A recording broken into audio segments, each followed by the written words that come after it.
बिहार विधानसभा निवडणुकांच्या पहिल्या टप्प्यात दुपारी 3 वाजेपर्यंत सुमारे 54% मतदान झाल्याची प्राथमिक माहिती. सर्व भागात शांततेत मतदान सुरू.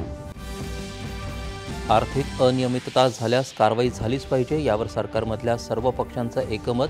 पुण्यातल्या कथित जमीन घोटाळ्याप्रकरणी कोणालाही पाठीशी घालणार नाही, मुख्यमंत्री. देशाच्या घटनात्मक संस्थांवर आरोप करून काँग्रेस नेते राहुल गांधी भारताविरोधी आंतरराष्ट्रीय शक्तींचा अजेंडा राबवत आहेत, मुख्यमंत्री देवेंद्र फडणवीस यांचा आरोप. आत्मनिर्भर भारत हा भारताचा एकट्याचा प्रवास नाही, तर जागतिक सहकार्य आणि मूल्य साखळीत सहभागी होत परस्पर हितातून विकासाची संकल्पना, निर्मला सीतारामन. भारतीय नौदलाच्या जलक्षेत्र टेहळणीची क्षमता वृद्धिंगत करणारं इक्षक जहाज ॲडमिरल दिनेश त्रिपाठी यांच्या उपस्थितीत कोची इथं नौदलाच्या ताफ्यात दाखल.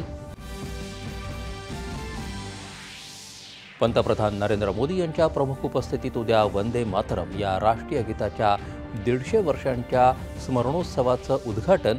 राज्यात 15 ठिकाणी वंदे मातरम गायलं जाणार. विश्वविजेत्या महिला क्रिकेट संघानं राष्ट्रपती द्रौपदी मुर्मू यांची घेतली भेट.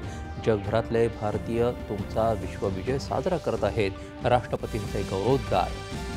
आणि ऑस्ट्रेलियात क्वीन्सलँडमध्ये सुरू असलेल्या T20 क्रिकेट सामन्यात भारताचं ऑस्ट्रेलियासमोर 168 धावांचं आव्हान.